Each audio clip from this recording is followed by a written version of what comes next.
네, 여러분 안녕하십니까. 경기도 의원들과 함께 캠핑 떠나보는 시간, 의정 토크쇼 시간입니다. 오늘은요, 안양의 똑순이 의원과 함께 캠핑 떠나보도록 하겠습니다.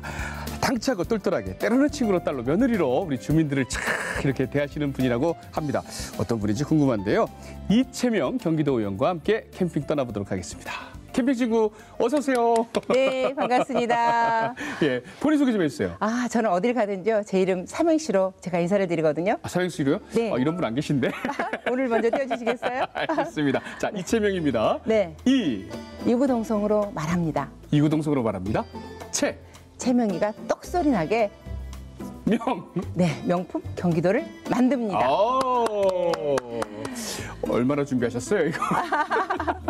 아, 지역 곳곳을 다니면서요. 네, 삼행시로 이름을 늘 네. 낭독하다 보니 예. 늘상 저의 습관처럼 됐습니다. 야, 알겠습니다. 이렇게 또 떡소리나게 이름 세 글자로 이렇게 해주셨으니까 오늘 토크쇼 아주 그냥 편안하게 진행될 것 같네요. 네네. 분위기 어떻습니까, 의원님? 아, 분위기가 정말 오늘 캠핑을 떠나서 즐기고 있는 그런 느낌이 드는데요. 복장도 딱 네, 캠핑 맞습니다. 네, 그렇게 준비하고 왔습니다. 제가 출연 결정이 난 뒤에 이 의원님의 이력을 쫙 살펴봤는데요. 세상 화려합니다. 안양시 의원부터 더불어민주당 안양동안을 여성위원장, 바르게 살기 위한 운동, 경기도협의회 이사, 안양시 호남향후의 자문위원, 또 경기도 의원까지 열거하지 네. 못한 내용들이 굉장히 많은데 네네. 멋진 정치인이에요. 언제부터 이렇게 정치에 관심이 많으셨어요?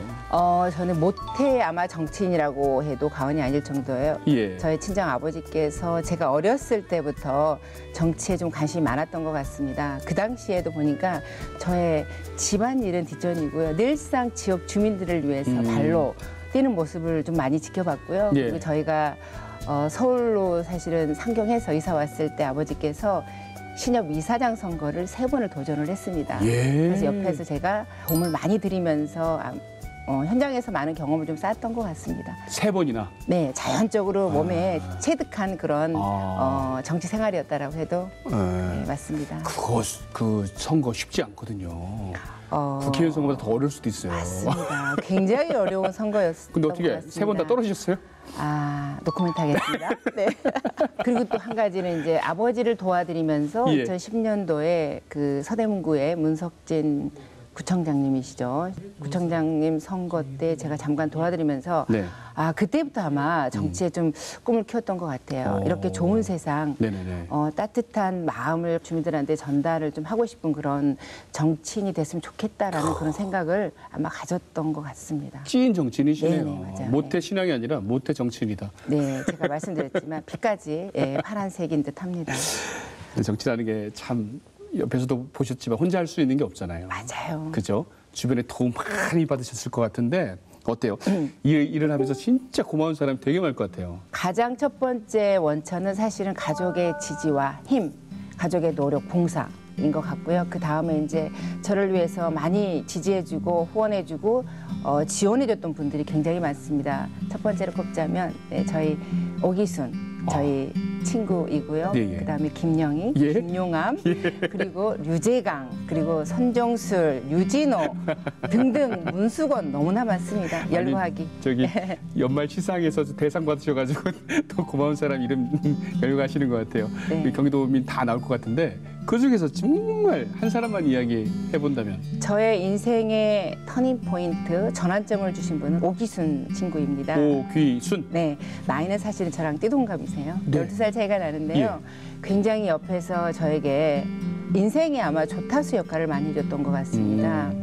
제가 2016년도에 저희 지역구에 선거에 출마했던 그 지역위원장께서 떨어지시고 나서 그 당시에 저는 여성위원장이었거든요.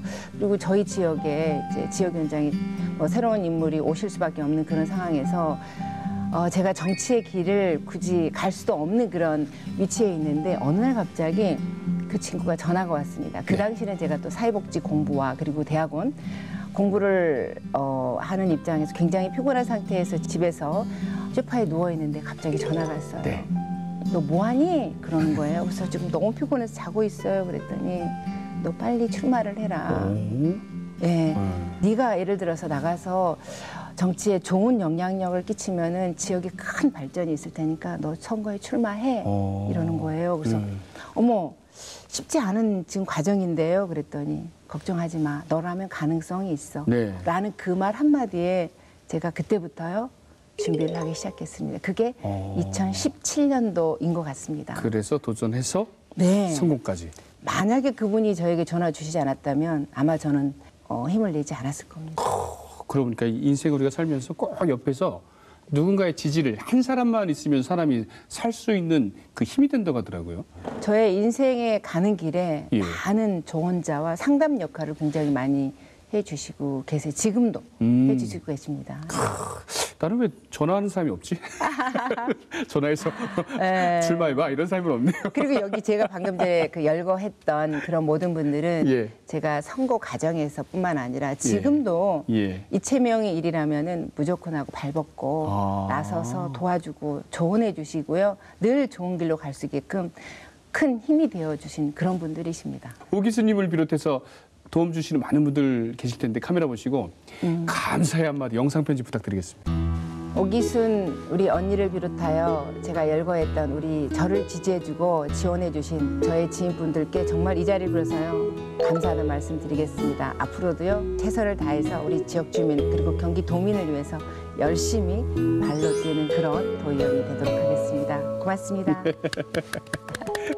근데 정치하시면서 이렇게 뭐 좋은 사람만 만나면 얼마나 좋겠습니까? 맞습니다. 또 살아가면서. 그런데 또 정치하시다 보면 또 반대 역경도 부딪히고 의견도 많이 부딪힐 것 같은데 정치하시면서 어려운 인간관계 많이 겪고 계시죠?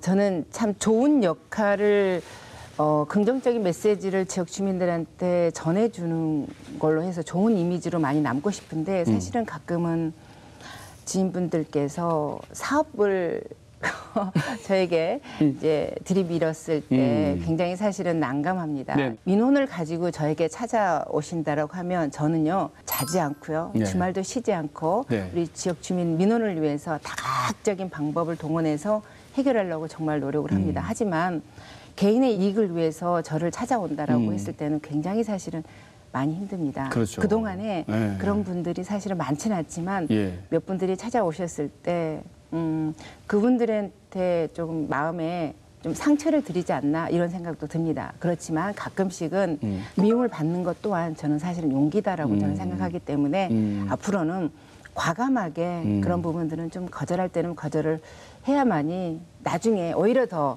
편한 인간관계가 되지 않을까 이런 생각을. 그러니까 드라마 보면 정치하시는 분들, 사업하시는 분들이 막 뒤로 해고 그렇게 막 맞습니다. 청탁하고 예, 그런 예. 걸 진짜 겪잖아요.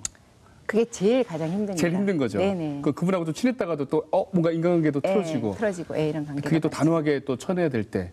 이제는 쳐내야만이 오히려 더 그 관계들이 예. 좋은 관계로 나중에 미래에 예. 좀 이어질 수 있다라는 이런 생각을 하기 때문에 맞아요. 지금, 네, 단호하게 거절합니다. 근데 진짜 친한 분은 미안해서 부탁을 안 가더라고요. 네, 네. 어쨌든 참 어려운 게 참 정치인이고 정치인의 인간관계가 네, 아닌가 맞습니다. 생각이 듭니다. 네. 근데 이렇게 또 하시면서 보니까 막상 정치보다 더 힘들었던 경험이 있더라고요. 두 자녀의 양육기. 아들 따님?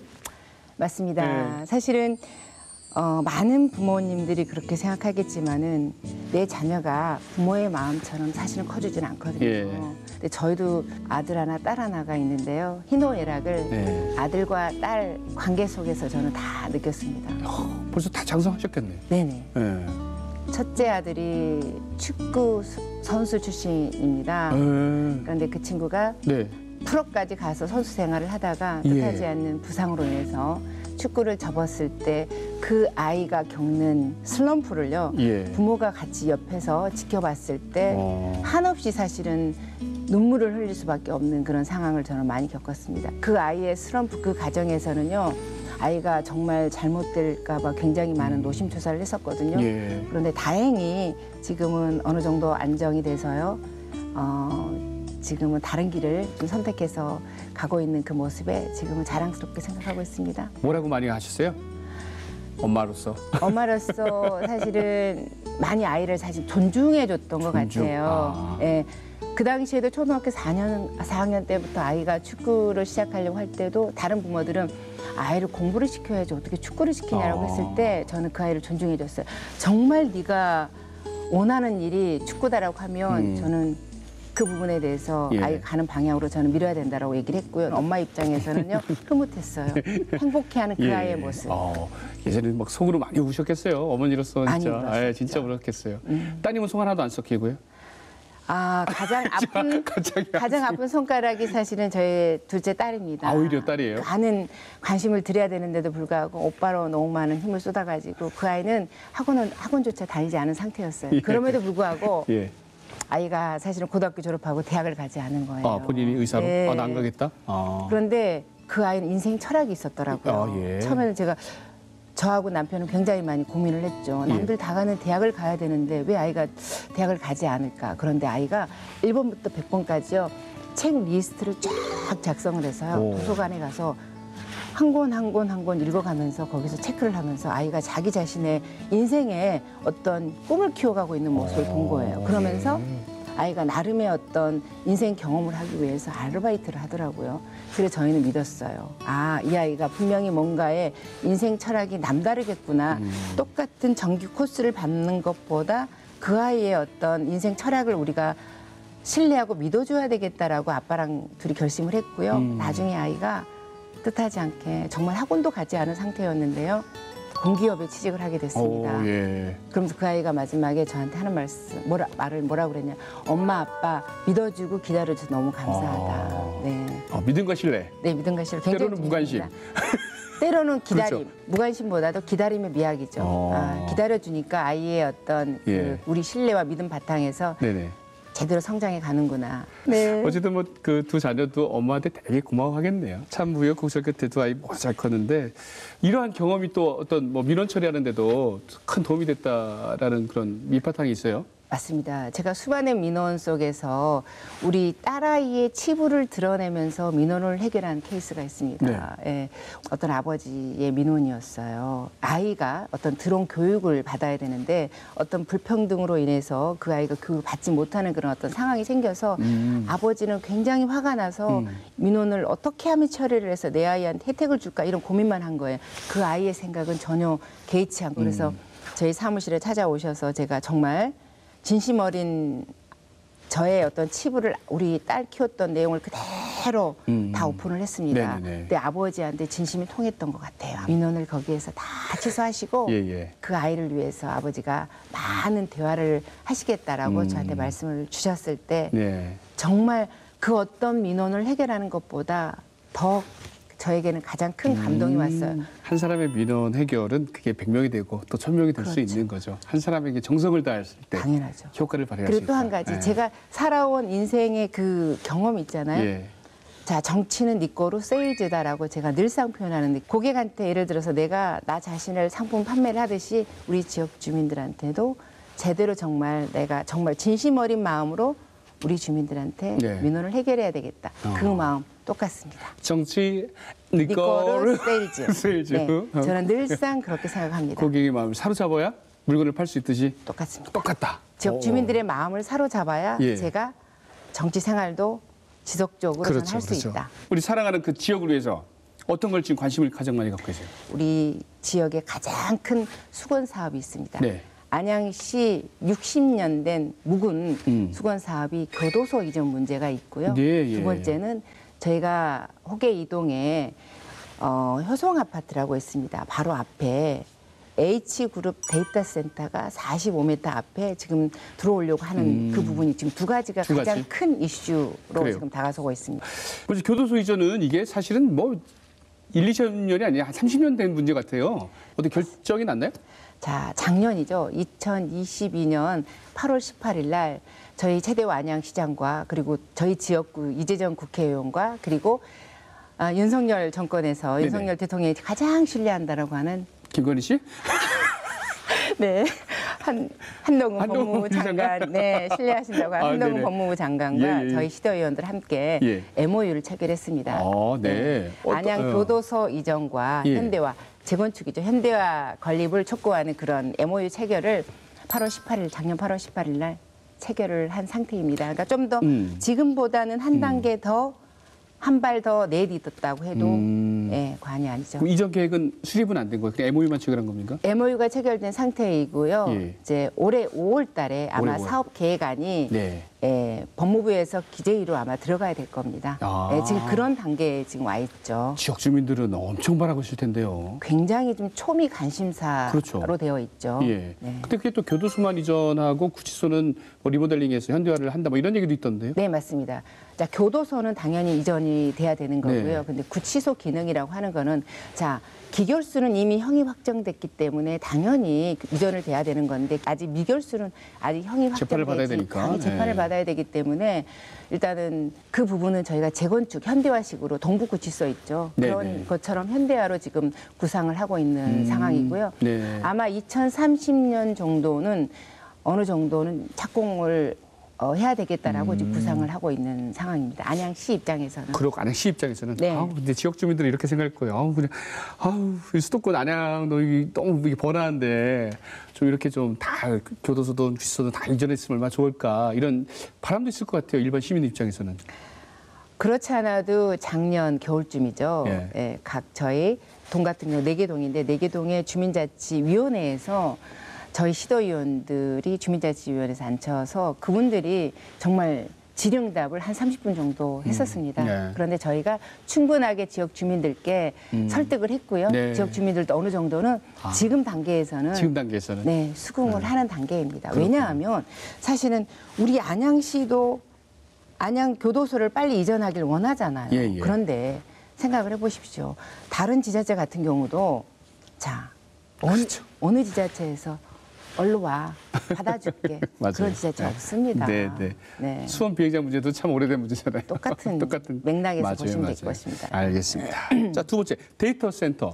사실은 데이터 센터라고 하면 제4차 산업혁명의 먹거리이기도 하고요. 많이 장려되는 사업이기도 합니다.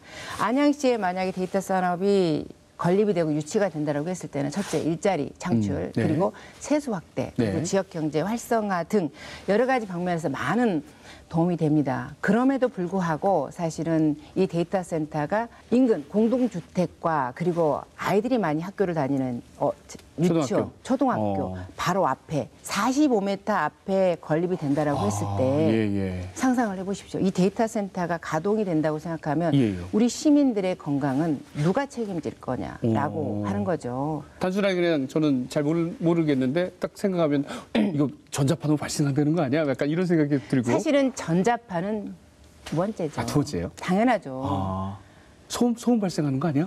소음뿐만 아니라 그 예. 가동했을 때 이산화탄소가 배출되는 이루 말할 수가 없습니다. 예, 그래서 제가 누누이 강조하는 부분은 그렇습니다.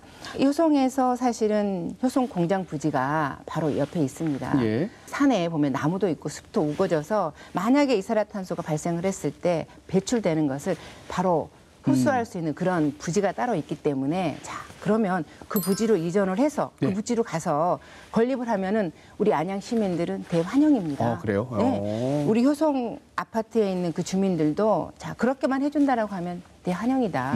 예. 그분들의 목소리를 제가 끝까지 대변을 했습니다. 그래서 예. 지금은 이제 마지막에 주민 공청회는 이제 끝나고 공동위원회라고 했습니다. 예. 공동위원회를 거쳐서 이제 뭐 계획을 세우고 해야 되는데 이번에 다행히 공동위원회에서 일단은 부결됐다라는 얘기를 희소식을 제가 접했습니다. 그렇군요. 그래서 지역 주민들이 좀 더 이제 좀 더 이렇게 안심을 할 수 있는 그런 지금 단계에 있다라고 보시면 근데 되겠습니다. 기업에서도 이제 대체 부지나 어디를 좀 알아보고 있겠네요. 대체 부지를 그죠? 알아보던가 아니면 어떤 다른 방법을 그렇죠. 고민을 해야 되겠죠. 예. 어쨌든 첫 번째는 지역 주민의 삶의 질이다, 건강이다. 삶의 건강. 예, 알겠습니다. 건강권. 해치면 절대 안 됩니다. 네, 예. 안양 데이터 센터. 뭐 일자리도 중요하지만 일단 네. 건강권이다. 네, 예. 자, 또 상임위입니다. 상임위는 어디죠 지금? 의원님? 현재는 지금 기획재정위원회. 기획재정위원회. 네. 와, 할 일 굉장히 많으십니다. 요즘 어떤 현안을 갖고 계십니까? 제가 기재위를 처음 회의를 들어갔을 때 가장 첫 번째 강조했던 거는 뭐냐면요. 이법한 조례는 이법한 행정으로 기결된다라고 하는 대전제하에 저는 필수 조례를 받습니다. 필수 조례. 필수 조례라고 하는 거는 상위 법령에서 네. 일정 사항을 반드시 지자체에 정하도록 위임된 조례가 필수 조례이고요. 네. 지자체 자율적인 판단에 의해서 조례를 제정한 거는 임의 조례라고 얘기합니다. 그랬을 때 필수 조례는 의무적으로 무조건 하고 개정이라든지 제정이 돼야만이 우리 주민들이 체감할 수 있는 것들, 네네. 제도 개선으로 인해서 만약에 주민들이 피해도 볼 수 있는데 네. 그런 부분들을 사전에 예방하는 차원에서 저는 필수 조례를 봤었고요. 예. 처음에 제가 회기 들어갔을 때, 임시에 들어갔을 때 78%였습니다. 78%면은 높지 않습니다. 높은 건가요? 아, 안 높은 거예요? 네. 어. 그런데 지금 제가 주기적으로 회기 때마다 제가 일단은 제안을 해서요. 예. 지금은 88% 정도 올라온 상태입니다. 네네네. 네, 그렇기 때문에 사실은 모르고 지나가는 부분도 없지 않아 많이 있고요. 그런데 주민들은 사실은 그런 부분들을 잘 전혀 모르죠. 모르죠. 필수 조례, 상위법이 당연히 네. 개정이 돼 있기 때문에 예. 법 제도 개선을 당연히 지자체에서는 위임된 조례이기 때문에 그건 의무사항이거든요. 네네네. 그건 당연히 개정이 돼야만이 우리 주민들이 바라봤을 때는 만약에 혜택되는 부분도 없잖아 있을 거예요. 네. 법 개정으로 인해서 그런 부분들을 우리 주민들이 바로바로 체감할 수가 없거든요. 기획재정위원회에서 정말 필요한 일이네요. 가장 필요한 일이죠. 알겠습니다. 예. 벌써 뭐 상임 얘기하니까 눈이 막 크시셔가지고. 아, 그렇습니다. 근데 벌써 그리고 또 가장 또 중요한 건 예. 제가 또 우리 그 기재위에서 그 위원회가 몇 군데가 있는데요. 예. 인구정책조정위원회, 심의위원회 좀 들어 있고요. 또 공익제보 지원위원회에 들어 있습니다. 네. 가장 중요한 거는 제가 또 인구정책조정위원회에 들어 있으면서 요즘에 저출생이 가장 큰 하슈잖아요. 지금 혹시 저출생이 지금 혹시 몇 %인지 아세요? 0.7인가? 0.78입니다. 그렇죠. 예. 제가 할 말이 없습니다. 네, 맞습니다. 저도 좀 책임을 지고 있는데요. 제가 그래서 중앙정부 차원에서 지금 10년간 예. 우리 저출생에 지원하는 사업비가 얼마 정도 지금까지 지원이 됐나 봤더니 예. 약 280조예요. 어마어마하죠. 10년간. 예. 그럼 1년간 우리가 22만 명을 출생했다라고 봤을 때 한 아이당 얼마씩 지원했겠어요? 그래요? 1억이 지원하고도 6억이 남는 돈이거든요. 근데 이 많은 돈이 사업비가 지원이 됐는데도 불구하고 출생률은 계속 그렇죠. 지금 계속 떨어지죠. 떨어지고 예. 있습니다. 예. 그래서 이 돈은 이 세금은 도대체 어디다 썼는지를 굉장히 많이 궁금해합니다. 그래서 제가 이번에 경기연구원 의정포럼에 네네. 일단 연구위원으로 있다 보니 제가 이 부분을 좀 연구를 하고 싶다라고 좀 제안을 드렸습니다. 네. 왜냐하면 그렇죠. 사실은 사업비는 어. 굉장히 많이 투입이 되는데도 불구하고 계속 출생률이 좀 낮아져 가고 있는 부분이기 때문에 이런 부분들을 한 번쯤은 좀 체크를 하고 넘어가야 된다. 그래, 알겠습니다. 말씀드렸습니다. 제대로 썼냐 돈을. 그렇죠. 우리한테 1억 줬다는데 1억 어디 갔냐. 이 세금 도대체 어디서 썼냐. 이 얘기죠. 그렇죠. 예. 잘 들여다봐야 또 제도 또 정비가 되니까. 꼼꼼하게 제대로 알겠습니다. 들여다봐야 된다라고. 이제 마지막 질문입니다, 의원님. 우리 얘기 너무 벌써? 이 얘기 오래 나눠서 마지막에는 이제 모든 걸 망라하는 질문일 수도 있는데 우리 네. 의원님이 어떤 내 인생의 철학, 인문학 어떤 걸로 표현할 수 있을까요? 제가 가장 좋아하는 키워드가 뭐냐면요. 예. 어제보다 나은 오늘, 네. 오늘보다 나은 내일. For tomorrow. 네. 어제보다 나아진 오늘이 어제는 하나를 알았으면 오늘 봤더니 어제보다 좀 더 한 단계 더 나아진 나를 발견하게 되잖아요. 내일은 어때요? 오늘보다 하나 더 알게 되면 굉장히 많은 기대감이 그렇죠. 있게 되잖아요. 예, 예. 설레이게 되잖아요. 예. 그러니 내일은 오늘보다 더 나아지겠지. 네. 이런 마인드로 저는 누구랑 비교를 하지 않습니다. 나 자신과 예. 비교를 해서 열심히 좋은 습관을 쌓아가려고 노력을 하기 때문에 네. 키워드는 어제보다 나은 오늘, 네. 오늘보다 나은 내일. 알겠습니다. 이채명입니다. 이 캠핑장에서 아주 그냥 좋은 깨달음을 얻고 오늘 캠핑장 제 문을 좀 닫아야 될 시간이네요. 벌써 닫아야 되나요? 벌써 닫아야 돼요. 우리 네네. 길게 했어요. 의원님 어쨌든 말씀하신 것처럼 네. 비교하지 말고 내 네. 자신을 좀 돌아보면서 오늘보다 나은 내일의 경기도 안양시를 위해서 애써 주시길 바라겠습니다. 오늘 그냥 마무리해서 너무 아쉬운데요. 다음에 또 우리 만나요. 네, 고맙습니다. 의원님 고맙습니다. 네, 감사합니다. 예. 자, 지금까지 말씀해 주신 것처럼 앞으로도 정말 떡 부러지는 딸, 며느리, 엄마로서 열심히 경기도 의정을 펼쳐나가 주시기를 응원하겠습니다. 의정 토크쇼, 저는 다음 시간에 찾아뵙겠습니다. 여러분, 안녕히 계세요. 의원님 고맙습니다. 감사합니다. 예.